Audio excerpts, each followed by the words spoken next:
Support comes from the Missouri Forest Products Association, committed to conservation and careful management of the state's forests to make them more resilient and better habitats for wildlife. ChooseWood.com.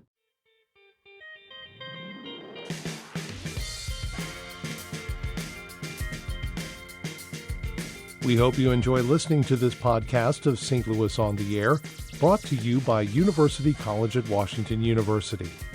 With undergraduate and graduate programs, part-time, evening, and online. University College at Washington University, offering world-class education within reach. Welcome to St. Louis on the Air. I'm Don Marsh. We get some interesting questions from visitors to our website.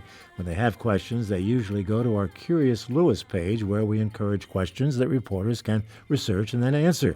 This week, Keith Duncan of St. Louis wanted to know what happens to those baseballs taken out of Cardinals games at Busch Stadium.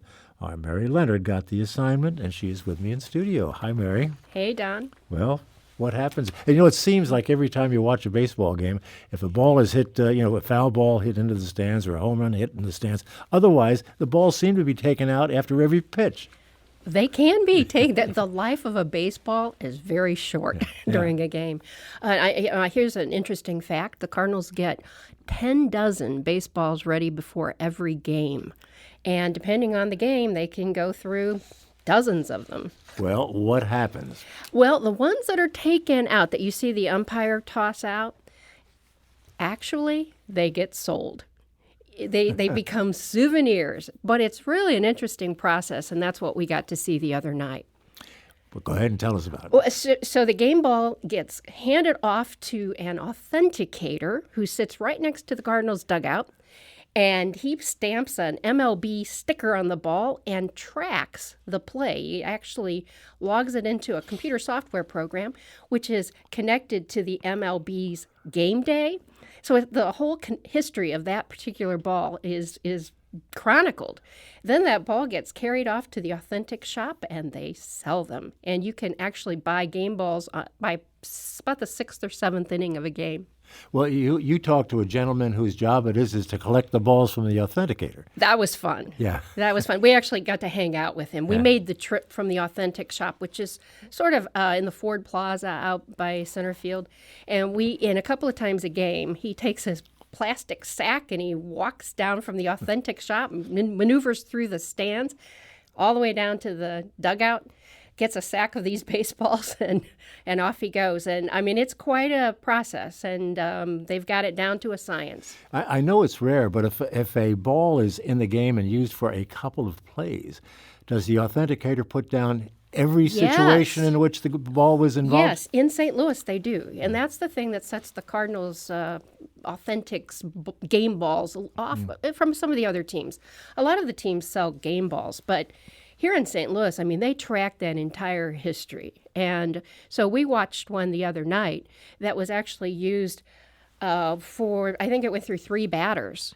And our Brent Jones, our graphics person here, did this great diagram, illustration that you can see if you look at the story.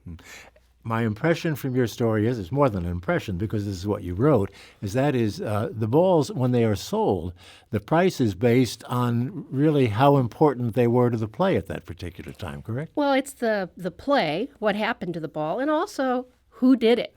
So it's sort of based on market prices of the collectibles market. So, for example, a basic ball that was used in the game, and maybe it was fouled off, maybe one pitch fouled off, $40. They start at $40.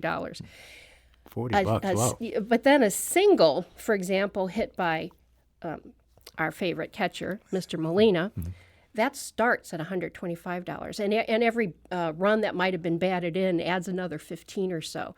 Now's the time to get a Harrison Bader baseball if you want one, because I think a single for him right now starts about $85. But a double and a triple would be... They all are more, really. Yes. And no home run balls.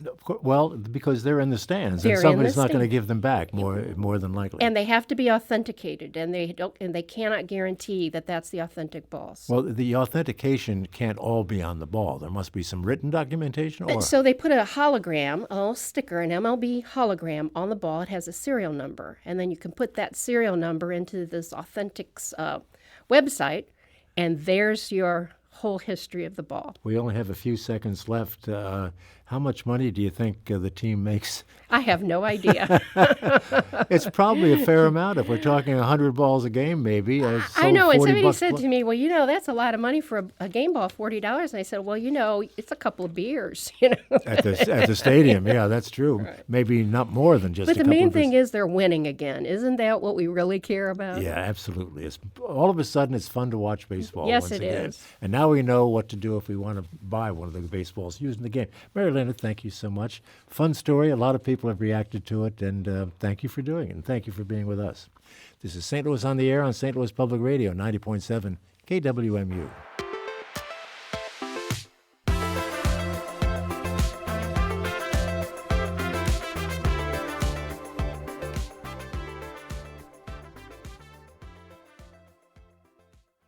Support comes from Missouri Forest Products Association, committed to sustainable and sound conservation of the state's forests, which support more than 41,000 Missouri jobs, resulting in a $10 billion industry. ChooseWood.com.